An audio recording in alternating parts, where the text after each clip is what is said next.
Queridos irmãos, a paz do Senhor. Para nós é um privilégio, uma alegria estarmos aqui esta noite, juntamente com toda esta igreja, participando de um culto tão especial como esse, onde temos já presenciado a ação do Espírito Santo de Deus na vida da igreja de uma forma extraordinária. Um privilégio, uma alegria. E estava aqui adorando ao Senhor e agradecendo a Ele por este privilégio de estarmos juntos neste trabalho tão importante. Quero louvar a Deus pela vida do vosso pastor, o pastor Silas Batista, juntamente com a pastora Daiane, este casal de servos do Senhor que tem se disponibilizado ao reino de Deus. Que o Senhor continue te abençoando, pastor Silas.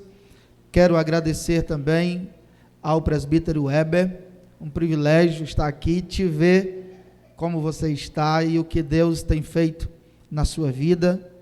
Muito feliz, pastor Silas Weber, tive o privilégio de pastoreá-lo, e ele sempre se dispôs ao trabalho do Senhor, talvez em um dos momentos mais difíceis das circunstâncias da vida dele, mas ele permaneceu firme, e em saber que o Senhor está cuidando dele, uma alegria muito grande, que ele está aí caminhando no trabalho do Senhor, no ministério.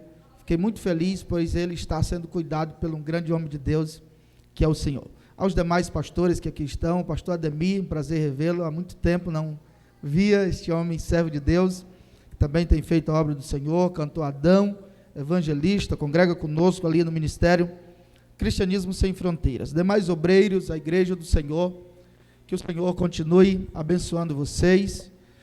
Fomos muito bem recebidos aqui pelos irmãos, desde a entrada, a recepção, aos obreiros que sempre tiveram cuidado da nossa vida aqui. Uma alegria ver esta organização da igreja, da liderança desta igreja. Que o Senhor Jesus continue vos abençoando. Queridos, eu já estou pastoreando há algum tempo, e antes de pastorear, eu me dediquei uma época ao ministério da itinerância, e tive um bom tempo caminhando assim, desta forma.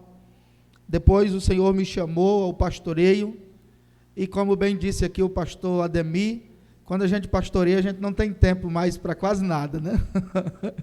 Eu sei que o pastor Silas ele é bem requisitado, inclusive por nós, né? E não é fácil sair da igreja, e a gente às vezes perde essa dinâmica de estar cumprindo a agenda. Quando o presbítero Weber me ligou, e ele disse que estava aqui com o pastor Silas, eu me dispus, porque são amigos, mas a gente perde essa dinâmica de estar saindo, e me lembrando aqui que quando a gente é itinerante, o frio na barriga nunca vai embora, né? Eu estava aqui querendo engolir meu coração aqui, disse, não sai não, porque os homens de Deus aqui, homens profundos na Escritura, o pastor Silas é um mestre, e sei que seus obreiros também, os que falaram aqui, pastor Ademir também é um grande expoente da palavra do Senhor. Às vezes a gente dá aquele frio, não é? Acostumado só a falar para os irmãos lá na igreja, mas aqui estamos. Eu quero nesta noite trazer uma reflexão bíblica dentro do tema que nos fora proposto. O tema está em Mateus, capítulo 6 e o versículo 6. Não sei como vocês leem aqui a palavra, se for em pé, fiquem em pé, se for sentados, permaneçam, mas nós iremos fazer esta leitura, Mateus no capítulo 6, e nós iremos iniciar do versículo 1, e estaremos lendo até o versículo 7, Mateus capítulo 6, versículo 1 até o versículo 7.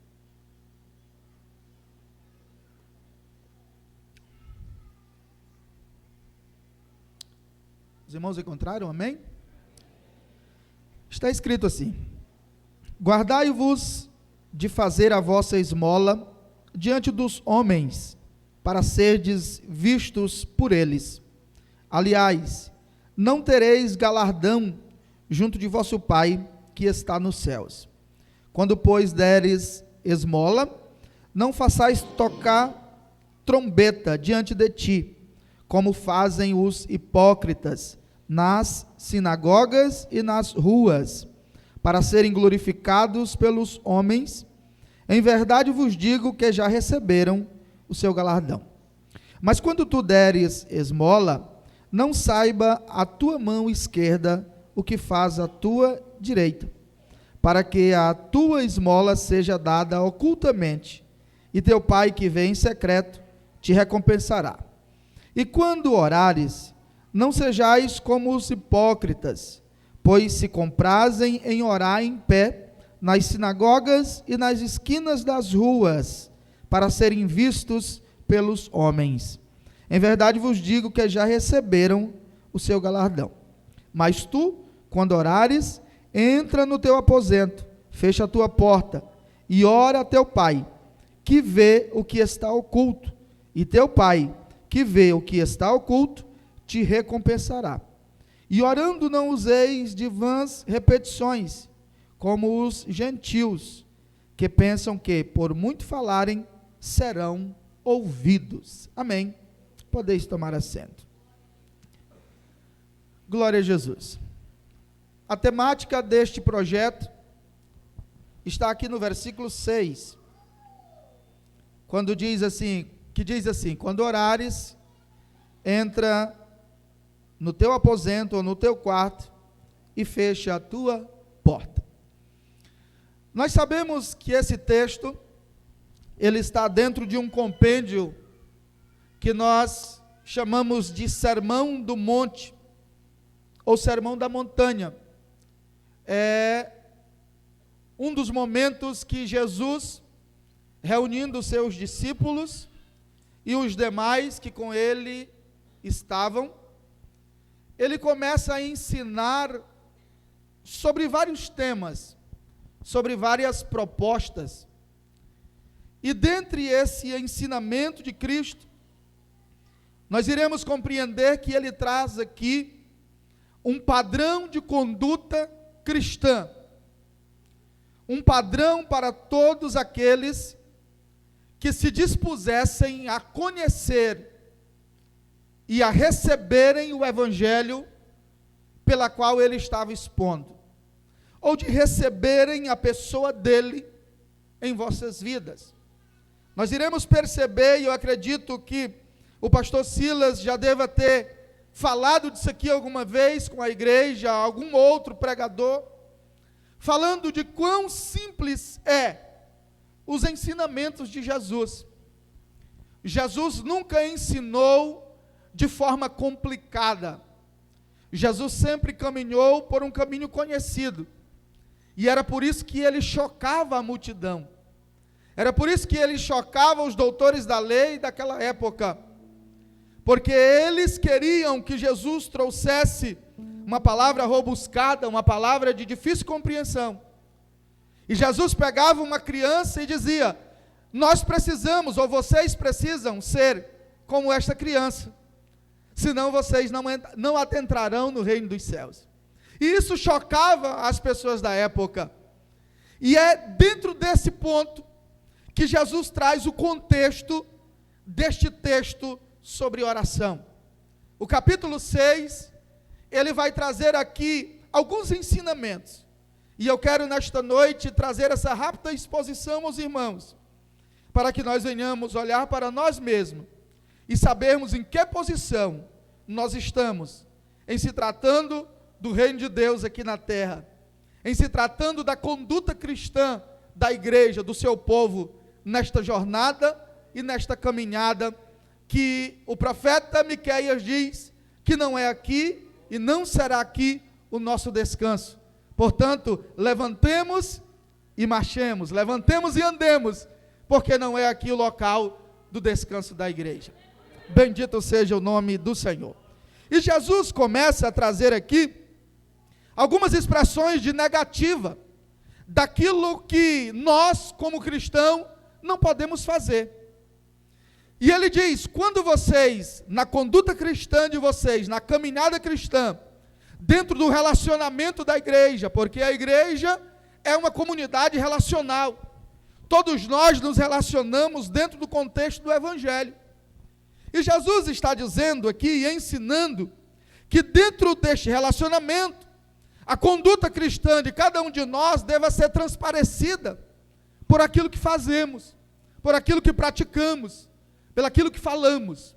E aí ele inicia dizendo: quando vocês derem esmolas, não façam como os fariseus, não façam como os hipócritas, que eles tocam trombetas quando praticam obra tal como esta. Aí ele diz: olha, quando vocês orarem, também não façam como eles, que se dispõem a orar em pé nas sinagogas e vão para as esquinas da cidade, para que os homens possam vê-los orando. E assim sendo, eles serão louvados, ovacionados pelos homens. E aí nós iremos entender que Jesus, quando traz a negativa de como não fazer, ele agora vai ensinar qual é o padrão da igreja, qual é o padrão do cristão, qual é o nosso padrão. Então logo nós compreendemos que nós precisamos sim sermos pessoas que se compadecem da sociedade em que nós estamos vivendo. Nós não podemos ser cristãos sem compaixão. Portanto, nós temos sim que ajudar as pessoas. Toda a igreja, dentro do contexto dos dias em que vivemos, trabalha com ação social, de várias formas, mas trabalham. Por que a igreja faz isso? A igreja faz isso porque sempre no contexto da igreja vai ter alguém que um dia vai precisar da ajuda social da igreja. Vai ter alguém que não faz parte da igreja, mas que vai chegar até a casa pastoral, ou até a própria igreja, ou ao pastor, ou a um obreiro, e vai dizer assim: eu estou precisando de ajuda.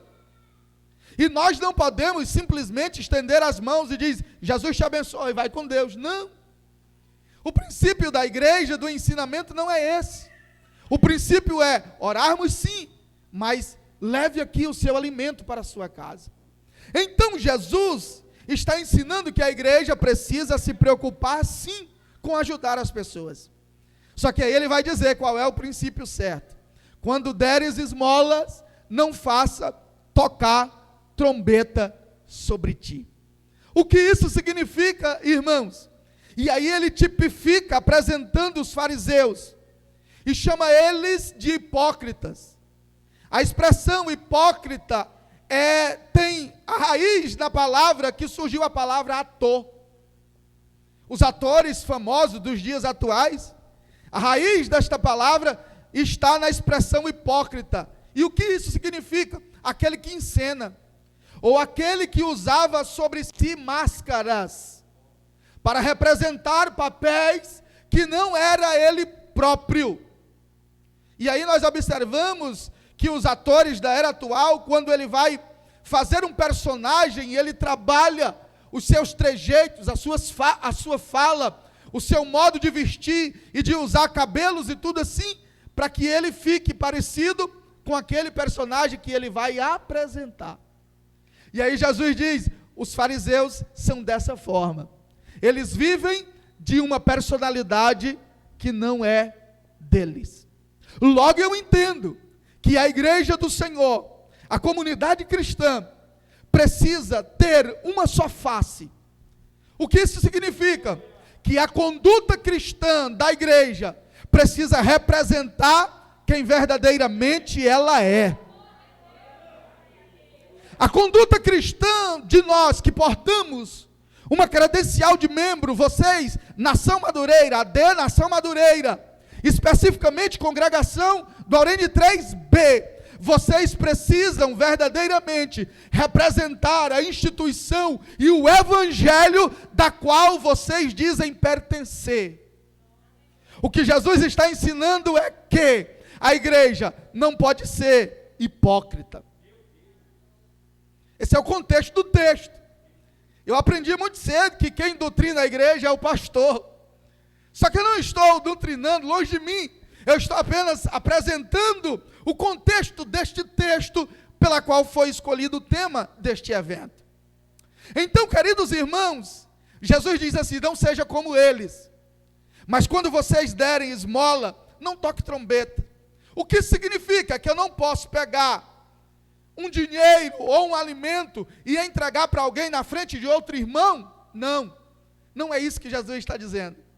Jesus era tão inteligente que ele usava algo palpável e humano para apresentar algo espiritual e interno. Todo esse contexto da palavra de Deus está falando de uma ação interna, do sentimento e do entendimento pela qual eu pratico uma ação e uma obra. O que Jesus queria dizer é que os fariseus davam até esmolas, mas eles davam para serem vistos, eles davam para serem louvados, eles davam não com a intenção de ajudar pela questão do reino, eles davam com a intenção de serem vistos.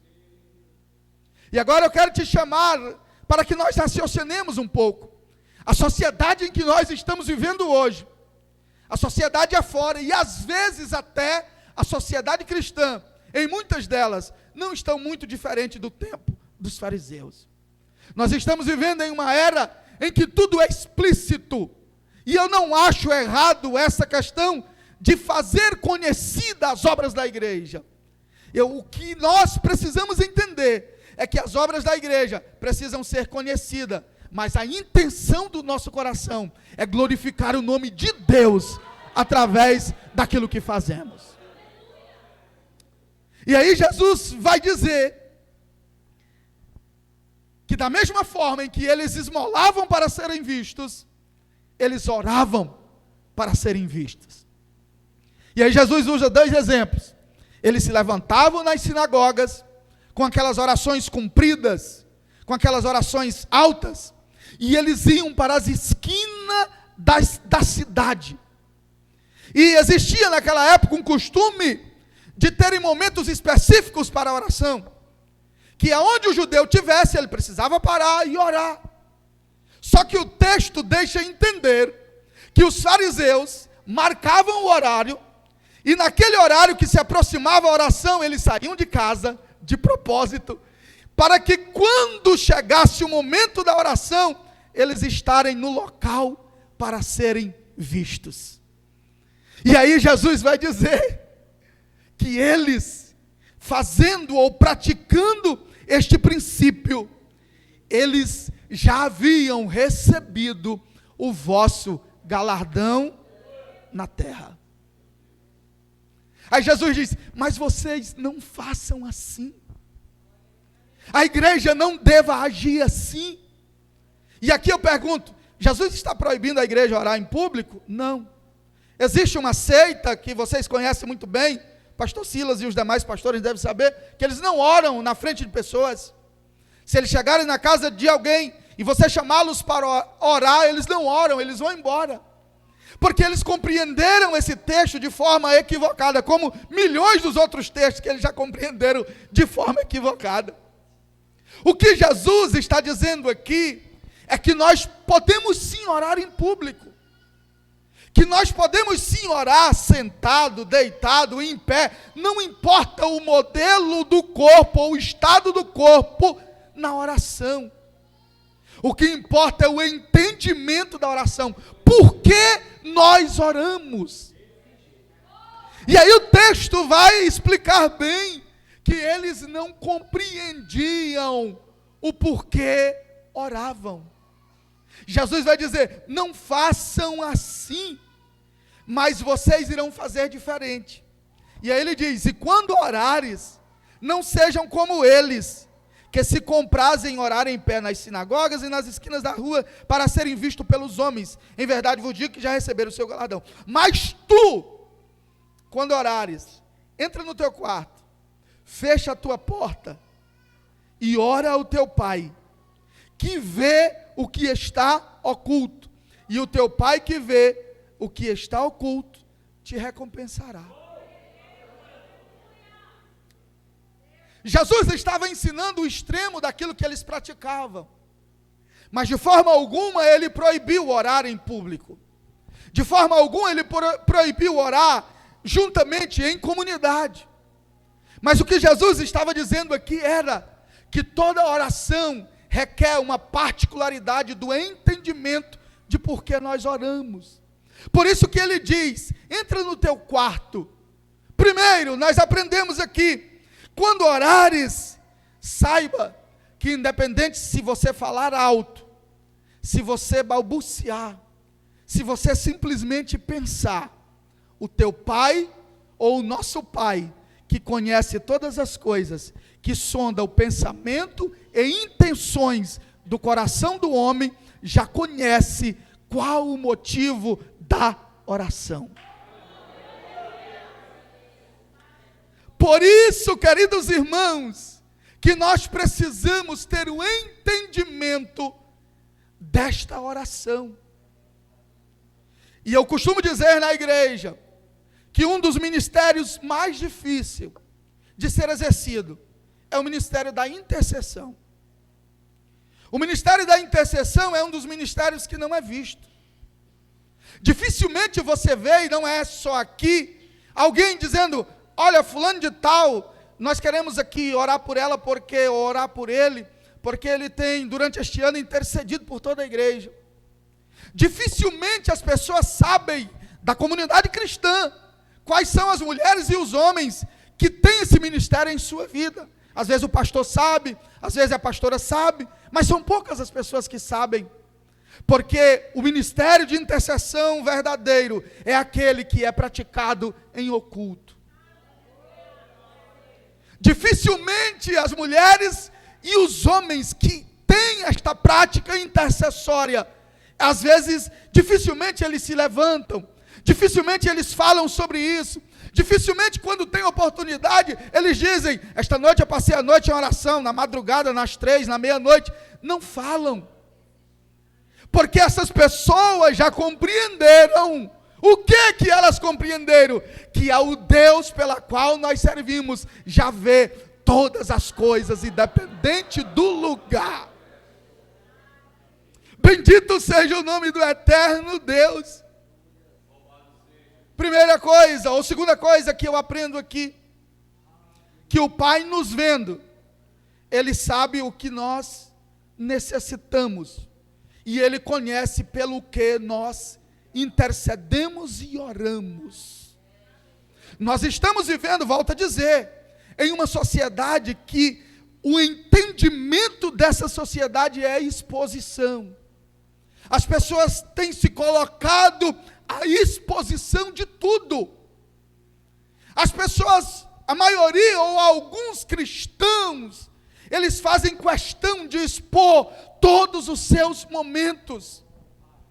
E eu quero dizer que nós precisamos, sim, às vezes, até expor. Mas também quero dizer que nós precisamos de momentos, de vivermos momentos de comunhão com Deus, em que ninguém saiba que nós estamos assim fazendo. Porque o princípio do entendimento de Jesus é que a recompensa vem dele. É que tudo que nós praticamos precisa ser para o louvor da sua glória. É o nome do eterno Deus que precisa ser exposto, e não o nome de quem pratica a ação. Por isso eu quero nesta noite te incentivar.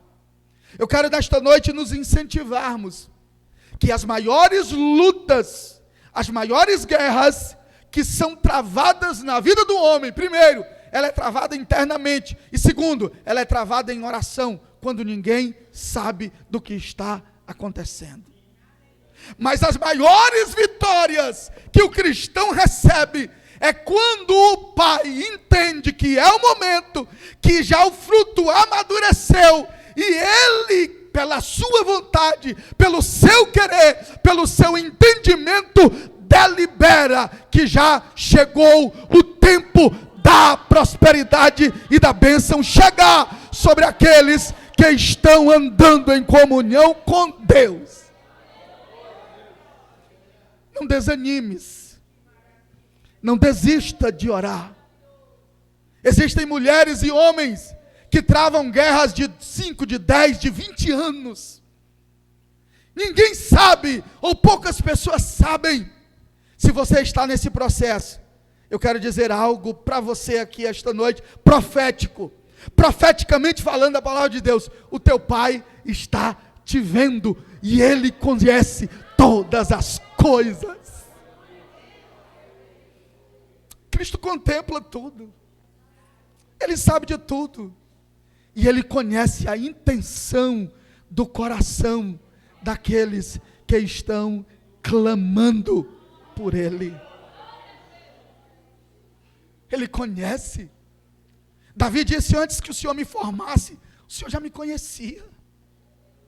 Ele conhece toda o nosso sentimento, toda a nossa estrutura emocional, física, familiar, espiritual, financeira. O Senhor sabe de tudo. Nós temos vivido uma época em que as pessoas da igreja estão adentrando em desesperos emocionais, situações familiares complicadas, situações financeiras que acarretam em todas as outras coisas. Mas nós precisamos de uma coisa: conhecer a palavra de Deus. São os textos bíblicos que nos confortam em momentos difíceis. É quando nós adentramos em situação de erupção interna, é que nós precisamos saber da palavra de Deus. Quando a Bíblia diz assim: olha, esta leve e momentânea tribulação não deva se comparar com a glória que em nós há de ser revelada. Bendito seja o nome do Eterno para sempre. Não se desespere. Não pense que estás só. Jesus disse: eu vos envio. Ide, ensinai, batizai, e eu estarei convosco todos os dias. Eu estarei, é Jesus que diz: eu estarei convosco todos os dias. O Espírito Santo, a pessoa do Espírito Santo que habita em nós, não nos abandona em momento algum. Ele está conosco todos os momentos. Ele contempla todas as coisas. Ele sabe todas as dificuldades. Ele sabe todas as angústias. Ele sabe todas as aflições. Ele sabe todas as calúnias. Ele sabe e Ele conhece tudo. Agora aprenda uma coisa: tudo que Deus permite, tudo que Deus delibera, que às vezes nós pensamos que é injusto, que nós achamos que não merecemos, que nós pensamos que Ele já nos abandonou, todos esses sentimentos é propósito de Deus para amadurecimento espiritual e para aprofundamento espiritual. O que significa, pastor? Que todas as vezes em que nós adentramos em dificuldade, nós aprendemos uma lição, e para aprendermos a lição, nós precisamos adentrar em Cristo. Como que fazemos isso? Orando, lendo a palavra, nos consagrando, a cada dia vivendo uma vida de santidade, não só no corpo, mas na mente. A nossa mente começa a andar em comunhão com a palavra e com Cristo. E todas as vezes que isso acontece, quando nós passamos do momento de aflição, nós saímos lá na frente mais maduros, mais inteligentes, mais sábios, mais versáteis, mais dinâmicos para a obra do Senhor. Porque Deus nos chamou a todos com um propósito. Qual é o propósito? Anunciar o reino de Deus que está na terra. O reino está aqui, o reino está entre nós. Nós somos o reino de Deus na terra. Como que nós iremos ser o reino, anunciar o reino e viver o reino, se não tivermos experiências boas e ruins? Porque as experiências boas e eufóricas geralmente não demonstram o estado de maturidade que temos. Agora, as experiências dolorosas, as experiências difíceis, as experiências que geram lágrimas, é que nos faz conhecer o verdadeiro estágio da nossa maturidade espiritual. Portanto, se estáis na prova, não tenha medo, não murmures, apenas caminhe, apenas pratique, apenas continue fazendo o certo. Porque fazer o certo nem sempre dá certo. Às vezes estamos fazendo certo e não está dando certo. Mas o certo, mesmo quando não estiver dando certo, precisa permanecer sendo feito. Porque independente se dá certo ou não, o certo é o que nós devamos praticar todos os dias da nossa vida na caminhada cristã. E a prática do certo está na Bíblia. Quando a palavra do Senhor em Mateus diz que aquele que ouve estas minhas palavras e a pratica, eu compará-lo-ei ao homem prudente. O que é isso? Homem inteligente. O que é isso? Homem maduro. O que é isso? Homem que já vivenciou as experiências com o Espírito Santo, com Jesus e com Deus, ao ponto de dar a ele inteligência. Aí ele diz, mas quem ouve as minhas palavras e não a pratica, eu compará-lo-ei ao homem insensato, ao homem tolo, ao cristão sem experiência cristã, ao evangélico sem experiência evangélica, aqueles que dizem que seguem a Jesus sem experiência com ele. Este homem é tolo e ele edifica em lugares que não permanecem. E eu gosto desse texto porque ele vai dizer, caíram a chuva, subiram as águas,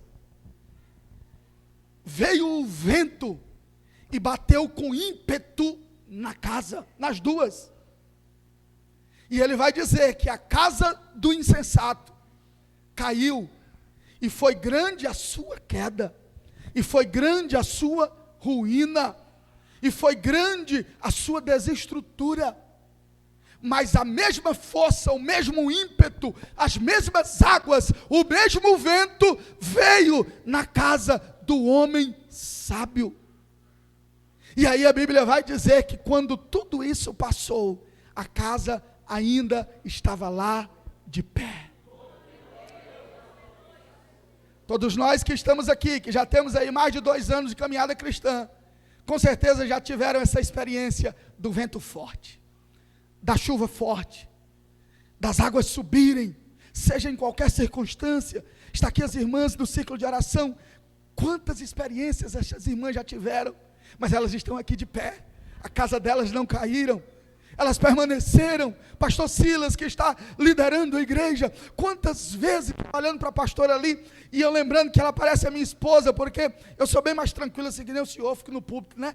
E aí vem as lutas, vem as tribulações, as provas, e minha esposa lá chorando, e minha esposa lá chora, e ela adora, e ela chora, e eu achei parecida com a senhora. Mas por que às vezes as pessoas não sabem o tamanho das lutas, do ímpeto, da chuva que já veio sobre a casa desta família? Mas eles estão aqui de pé, eles estão aqui caminhando, eles estão aqui firmes. O que isso significa? Que eles têm tido vida em secreto com Deus, vida de oração, vida de santidade, vida de comunhão, vida de plenitude com o reino de Deus.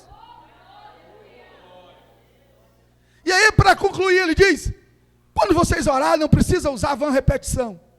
Que eu aprendo aqui, pastor, não posso falar de um assunto com Deus 2 vezes. Exemplo, famílias que têm um filho que está afastado do evangelho. Pastor, se eu não posso ter vãs repetições, então eu não posso apresentar o meu filho 2 vezes na semana, porque senão o Senhor vai pensar que é vãs repetições. Não, você pode falar de um mesmo assunto todas as vezes que você dobrar os seus joelhos. Você pode orar por uma pessoa todas as vezes que você dobrar os seus joelhos. O que Jesus está dizendo é de aspecto de rezas, de palavras decoradas, onde você não medita, onde você não entende a profundidade do que você está falando, você simplesmente fala. Esse tipo de oração são vãs repetições diante do Senhor, porque havia um conceito e um costume de que os deuses da época, eles respondiam quando muito se atribulava a eles. Então eles pegavam uma oração e repetia. Exemplo, os profetas de Baal, quando Elias colocou eles para clamarem a Baal, e eles repetiam a mesma coisa até o meio-dia, e Elias estava lá sorrindo deles, disse, Baal não está ouvindo, está viajando, está dormindo. É este aspecto que Jesus está falando, mas Jesus também nos ensina que nós podemos sim clamar por um propósito, mas quando você falar com Deus, fale como Ele sendo o seu Pai, fale como Ele sendo o seu Deus, fale como Ele sendo o seu amigo, fale como Ele sendo aquele que vê todas as coisas, que conhece tudo, tenha relacionamento de intimidade verdadeiro com o Senhor, porque isso agrada o nosso Deus. E eu já concluo aqui. Quando Jesus fala tudo isso, ele diz: eu quero dar um modelo de oração para vocês. Não é que vocês vão ter que orar assim sempre, mas é um modelo, um norte, dá uma bússola. E aí nós iremos ver a oração mais conhecida, quando ele diz: Pai nosso que estás no céu. Nós iremos entender aqui que o Pai é nosso, não é meu, o Pai é nosso. Todas as vezes que nós dobrarmos os joelhos, nós iremos entender que o Pai é nosso. Ou seja, o Pai que me dá é o Pai que te dá. O Pai que me ama é o Pai que te ama. O Pai que me perdoa é o Pai que te perdoa. Porque às vezes nós dobramos os joelhos e pensamos que o Pai é nosso, e acusamos todos os outros, e dizemos: Senhor, o Senhor tem que abençoar é a mim, porque o Pai é meu. Não, o Pai é nosso, é de todos. Aí ele diz: santificado seja o teu nome. O que quer dizer essa expressão? Que o nome do Pai deva ser santificado em nós. Porque o Pai já é santo, Ele não precisa de mais santidade. Quem precisa de santidade somos nós. Então é a nossa vida, fala de conduta, relacionamento, Pai nosso, uma família. E aqui fala de conduta. O nome do Pai precisa ser santificado em nós. O quê? Todas as vezes que eu falo, eu preciso falar honrando o nome do Pai, para que o Pai seja santificado em mim. Todas as vezes que eu fizer um negócio, eu preciso fazer um negócio honrando o nome do Pai, para que o nome do Pai seja santificado em mim. Agora existem pessoas, existem cristãos, que a conduta de fala, de ação, de moral, de família, não condiz como que eles sejam filhos deste Pai. E aí o nome do Pai não é santificado neles.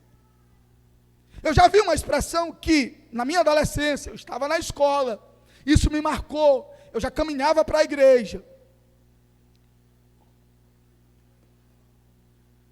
Só que o nome do Pai não estava sendo santificado em mim.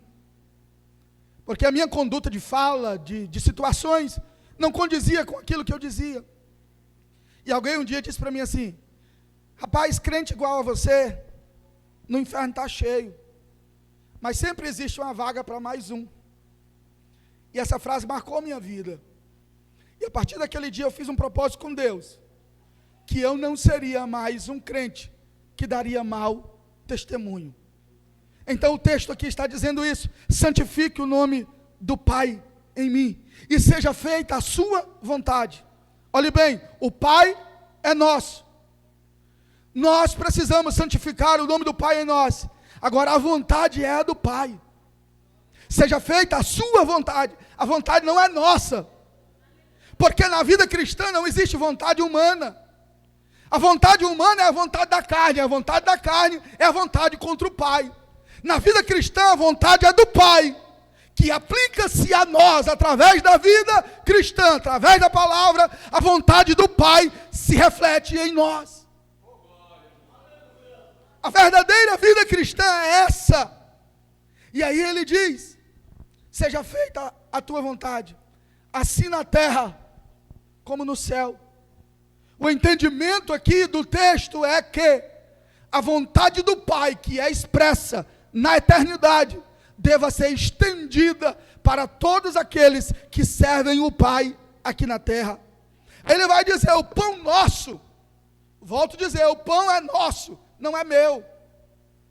O que significa? Generosidade, o que o obreiro falou aqui esta noite. A igreja precisa caminhar no trilho da generosidade. Igreja ou crentes que entendem que o pão é dele, não prospera, não existe prosperidade. Porque o Salmo diz que o Senhor dá aos seus fiéis enquanto dorme. Não é o trabalho dos fiéis, e não estou fazendo apologia à preguiça não. Mesmo trabalhando, nós só temos porque o Pai é que dá. E o pão que Ele dá é o pão para todos. O pão é nosso. A igreja de Atos compreendeu isso. Quando eles diziam: nada é de ninguém, tudo é de todos. O pão nosso de cada dia dai-nos hoje. Perdoe as nossas dívidas, assim como nós perdoamos aqueles que nos devem. A expressão aqui, dívidas, é pecado mesmo. O que Jesus está ensinando não é que quando eu perdoo, eu compro o meu perdão com o perdão que eu dou. Não, não é isso aqui. O texto está nos ensinando que eu só perdoo quando eu já encontrei perdão.